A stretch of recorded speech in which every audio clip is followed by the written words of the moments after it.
Donc voilà, on a un petit problème avec le micro-ondes. Le problème, c'est qu'il ne chauffe plus du tout. D'accord, Donc, je vais examiner voilà. l'appareil.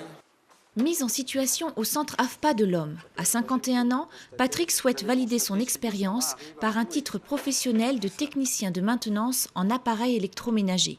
Il doit convaincre un binôme d'évaluateurs, composé d'un formateur et d'un professionnel, et acquérir un des 3 certificats de compétences professionnelles nécessaires pour l'obtention de son titre. Aujourd'hui, on se rend compte que chez les jeunes, c'est pas toujours évident de trouver de la main-d'œuvre qualifiée et on est obligé de revenir, et c'est une très bonne chose, de revenir sur du personnel qui a beaucoup d'expérience et c'est une très bonne chose. Patrick travaille depuis bientôt 34 ans dans ce magasin. Sans diplôme, il s'est formé sur le terrain au fil de l'évolution technologique de son métier. Sa démarche de VAE lui apporte une satisfaction personnelle. Une reconnaissance officielle du métier.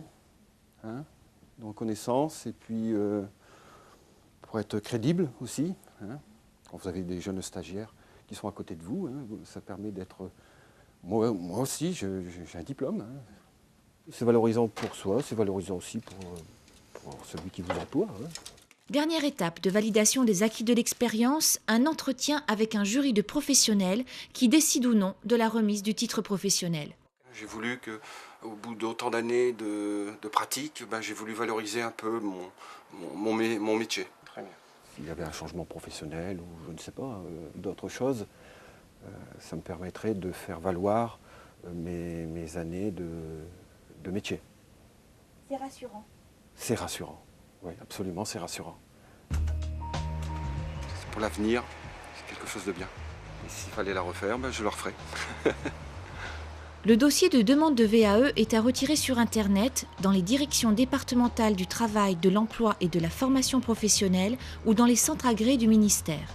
Si le dossier est recevable, le candidat peut bénéficier d'un accompagnement afin d'être notamment informé sur les modalités de validation de son expérience. En fonction du titre visé, il doit valider un certain nombre de certificats de compétences professionnelles lors d'une mise en situation. Enfin, c'est un jury final, composé uniquement de professionnels, qui décidera de la délivrance ou non du titre.